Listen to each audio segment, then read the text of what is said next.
This is KCTV English News. I'm Nick Brontes. Researchers say the economic slowdown has led to a significant drop in local consumption. The Jeju branch of the Bank of Korea says the sales index at large retailers fell 8.7% in November compared to the year before. The largest declines were in sales of footwear, bags, clothes, and cosmetics. The Consumer Composite Sentiment Index in December stood at 98.4, shy of the benchmark score of 100. Every year, more pets are abandoned in Jeju. Local officials say the number of animals abandoned at shelters increased from 3,000 in 2016 to 5,800 in 2017 to 8,000 last year. They also say the problem is concentrated in rural areas where fewer animals are registered as pets and that many of the abandoned animals are less than 3 months old. In response, the province plans to expand both its pet registration efforts in rural areas and its financial support for pet neutering. Authorities are cracking down on the illegal distribution of livestock products in the run-up to the Lunar New Year holidays. The provincial government will work with the Ministry of Food and Drug Safety and the Animal and Plant Quarantine Agency to inspect 1,400 locations, including livestock product packaging and processing companies, as well as large retailers. Authorities will be making sure products have proper origin labels and that the livestock product traceability system is being implemented. They will also inspect hygienic conditions and look for expired products. As the number of tourists coming to the island has fallen, so too has the number of people using local ferries. Local officials say about 1.24 million people had taken ferries to Jeju port last year as of November. That's only 77% of the total from the previous year. The number of passengers on ships between Jeju and Manado-Gapado fell to 79% of what it had been. Analysts say bad weather conditions, in addition to the overall drop in tourist arrivals, were to blame for the decline in ferry passengers. Authorities are adding an additional stage to official drought warnings.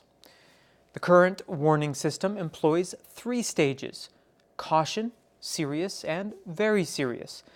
The Ministry of Public Administration and Security is adding a stage and changing their labels to attention, caution, alert, and serious. The ministry is also expanding its midterm drought forecast, which projects dry conditions 2 months in advance. Last spring, some parts of Jeju had inadequate supplies of water for both living and industrial use. Heat waves later resulted in drought conditions and crop damage. The updates to the drought warning system are part of efforts to respond to those problems. Analysts say Jeju has benefited from a lot of free advertising in recent years, as it's been featured in social media and on TV programs. The local branch of the Bank of Korea says one show in particular has had a massive effect. Joseph Kim reports. Hyori's Bed and Breakfast is a television program starring the celebrity couple Lee Hyori and Lee Sang-soon. It shows the couple's life on the island. Specialists say that the economic impact of the program on Jeju is up to hundreds of billions of won. What impact does the program make on the local tourism industry?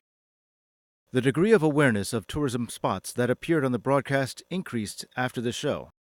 Especially the web search frequency of the least popular spots, including Gwaemulorum, has grown 2,000 times in a month.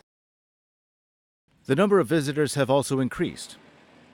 The number of Korean nationals visiting the island recorded an all-time high between June 2017 and May 2018, when season 1 and 2 of the show aired. Given the unfavorable economic conditions and the reduced number of flights to Jeju, the increase is remarkable. The number was 1 million more than expected.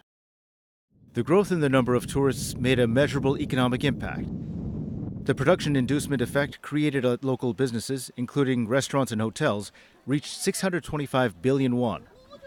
It has also created some 8,600 jobs. The increase of the number of tourists was limited in terms of time, but the show had a significant impact on tourism trends and contents.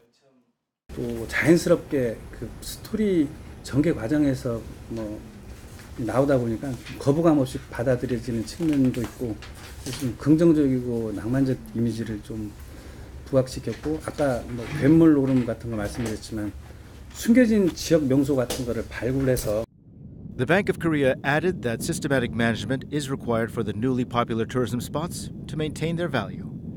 Joseph Kim, KCTV.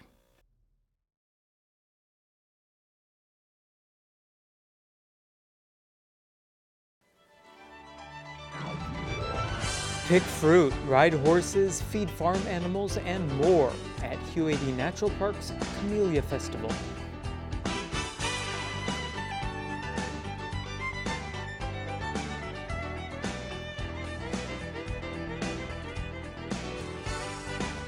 Brighten up your nights at the Jeju Light Art Flash, which is running through March 15th.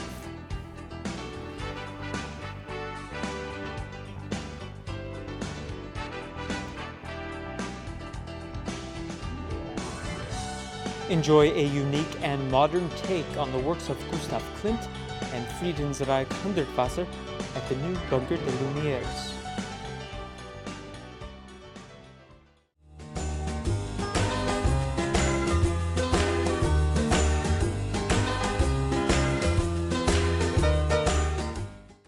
It hasn't felt much like winter in recent days, but that will change on Wednesday. At least the winds will die down a bit in the afternoon. For the details, here's your forecast.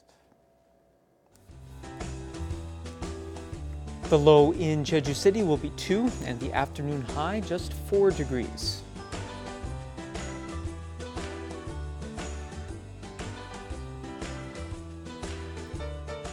In Seogwipo, temperatures will fall between 2 and 7.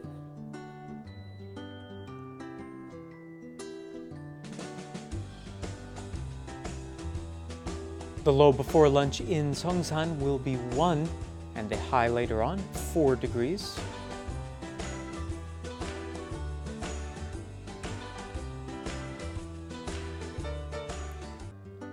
Across the island in Gwosan, temperatures will range from 2 to 4.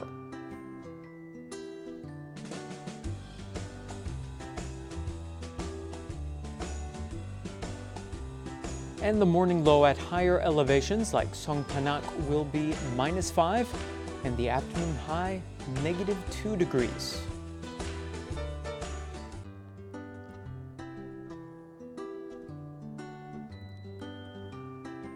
Taking a look at the marine forecast, winds will be out of the northwest and north at 10 to 16 meters per second, and seas will be between 2 and 4 meters.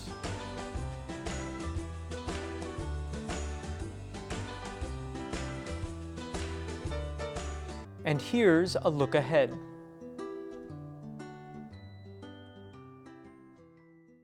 That brings us to the end of today's broadcast. Thank you for tuning in, and I hope you'll join me tomorrow at the same time. We're now on YouTube. Find us by searching for KCTV E-News Jeju. 시청자 여러분, 고맙습니다.